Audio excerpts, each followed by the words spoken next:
जब माता सीता के स्वयंवर में भगवान श्री राम ने भगवान शिव का धनुष उठाकर प्रत्यंचा चढ़ाने का प्रयास किया, तभी वह भयंकर गर्जना के साथ बीच से टूट गया। धनुष टूटते ही पृथ्वी पर कांप उठी, दिशाएं गूंजने लगी और सभा में उपस्थित सभी राजा महाराजा स्तब्ध रह गए। राजा जनक प्रसन्न थे, सीता जी लज्जा से मुस्कुरा रही थी और विश्वामित्र जी मन ही मन श्री राम की महिमा का स्मरण कर रहे थे। लेकिन तभी आकाश में बिजली की चमक, तेज आंधी चली, धरती हिलने लगी। सभा ने देखा, हाथ में फरसा, कंधे पर धनुष और नेत्रों में अग्नि लिए महातपस्वी परशुराम सभा में प्रवेश कर रहे हैं। उनका मुखमंडल ऐसा था कि बड़े बड़े राजा सिर झुकाकर खड़े हो गए। जनकपुरी मंडप मध्य शोभित राज समाज, राम उठायो शिव धनुष, मिट्यो सकल अंदाज। प्रत्यंचा जो ही चढ़ी, गूंजे नभ की रेख, खंड खंड धनुष हो गया, चकित रहो सब देख। कंपित धरती डोल उठी, दिग दिगंत भयभीत, फरसा धारण कर प्रगटे, भृगुकुल तिलक पुनीत। क्रोधाग्नि नयनों में लिए, बोले गर्जन धार, कौन अभागा तोड़ गया, शिव का धनुष अपार। परशुराम जी गर्जना करते हुए बोले, जनक, यह कैसी दृष्टता है?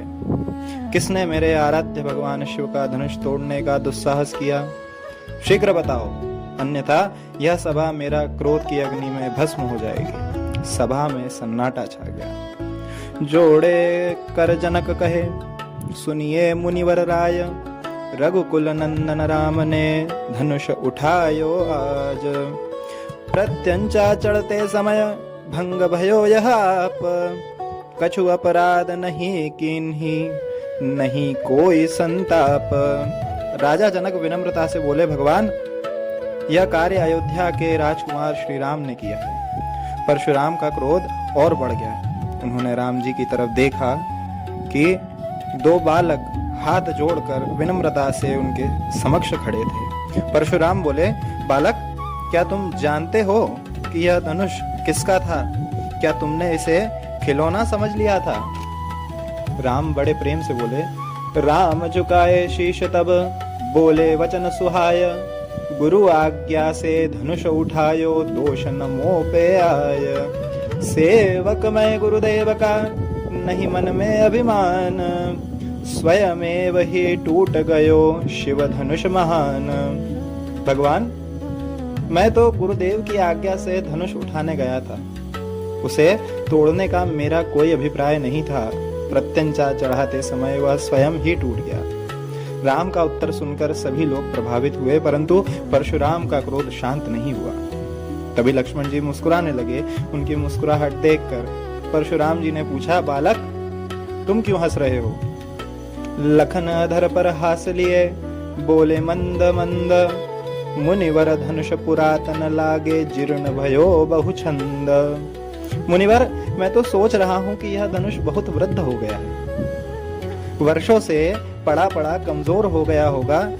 भैया ने तो केवल हाथ लगाया और वह टूट गया। सभा में कई लोगों की हंसी छूटते रह गई। परशुराम भ्रुकुटी तन गई। अरे राजकुमार, क्या तुम मेरे क्रोध को नहीं जानते? मैंने 21 बार पृथ्वी को क्षत्रियों से विहीन किया है। लक्ष्मण कहे मुस्काय के, सुनी कथा बहुबार, आज प्रथम दर्शन हुए, हे भृगुवंशी सार।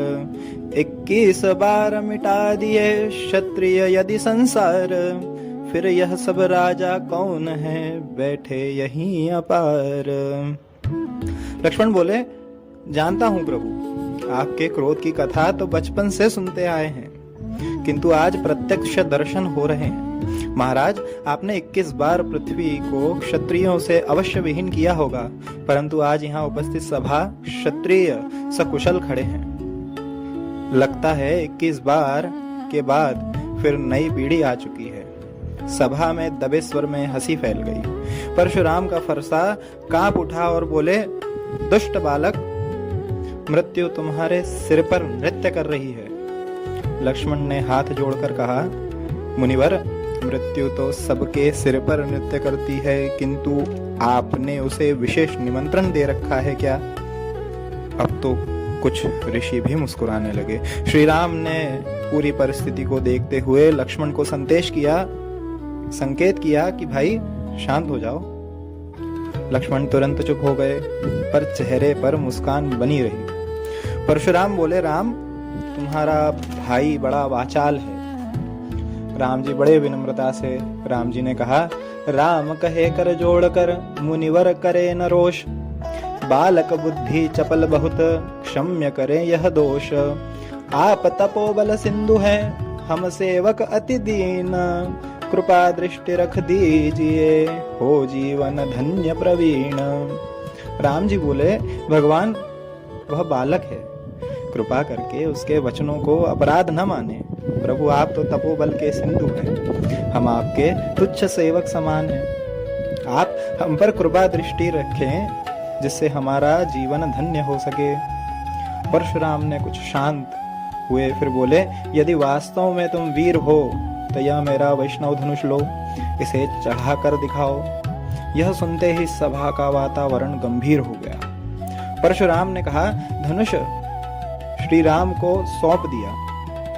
श्री राम ने आदर पूर्वक धनुष ग्रहण कर क्षण भर में प्रत्यंचा चढ़ा दी। फिर बाण साधन कर बोले, भगवान, अब यह बाण व्यर्थ नहीं जा सकता, बतलाइए इसे कहाँ छोड़ूं। उसी समय परशुराम को दिव्य ज्ञान हुआ।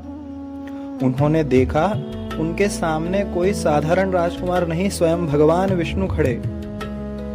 उनका क्रोध शांत हो गया, फरसा हाथ से ढीला पड़ गया, नेत्रों में आंसू भर गए। वे बोले, प्रभु, अब मैं पहचान गया, आप ही वह परम पुरुष हैं जिनकी सेवा के लिए मेरा जीवन समर्पित है। परशुराम ने राम जी को प्रणाम किया, फिर श्री राम की स्तुति की और कहा, धर्म हेतु अवतीर्ण प्रभु, रघुवर दीन दयाल, यश फैले त्रिभुवन तलक, रहे अमर हर काल। रघुनंदन, आपका यश तीनों लोकों में फैलेगा, धर्म की स्थापना हेतु आपका अवतार सफल होगा। इतना कहकर परशुराम महेंद्र पर्वत की ओर प्रस्थान कर गए। सभा में पुनः आनंद छा गया। सीता लाई वरमाला तब पुलकित भयो समाज, जय जयकारे गूंज उठे मिथिला सकल विराज। माता सीता ने श्री राम के गले में वरमाला डाल दी और समस्त मिथिला जय श्री राम के घोष से गूंज उठी। अच्छा, इस कथा से सीखने लायक बात यह है कि हम राम जी से सीख सकते हैं कि शक्ति होने पर भी विनम्र बने रहें, विजय मिलने पर अहंकार न करें और विवाद बढ़ने पर उसे शांत भी करें। जिस तरह कई बार कोई व्यक्ति पद का या उम्र का अहंकार गलत बात कह देता है, वहां डर की बजाय सम्मान पूर्वक तर्क रखना लक्ष्मण जी से सीखा जा सकता है। जिस प्रकार यदि किसी व्यक्ति को लगे कि उसके परिवार, गुरु या सिद्धांत का अपमान हुआ है तो वह भावुक हो सकता है, लेकिन सत्य जानकर अपनी धारणा बदल लेना परिपक्वता है। टूटे धनुष जगे प्रश्न, फिर मन में उठा विचार, क्रोध मिला जब सत्य से खुला विवेक द्वार। राम सिखाए नम्रता, लखन सिखाए ज्ञान, परशुराम बतला गए छोड़ो मिथ्या मान। अहंकार उस धनुष के समान है जो टूट गया। विनम्रता राम का स्वरूप है, विवेक और तर्क लक्ष्मण के समान है और सत्य का बोध परशुराम के समान है। जब मन में इन चारों का समन्वय हो जाता है तब जीवन का मार्ग दीपक की भांति प्रकाशित हो उठता है। शक्ति का सर्वोच्च रूप विनम्रता है और ज्ञान का सर्वोच्च रूप अपनी भूल स्वीकार करना है।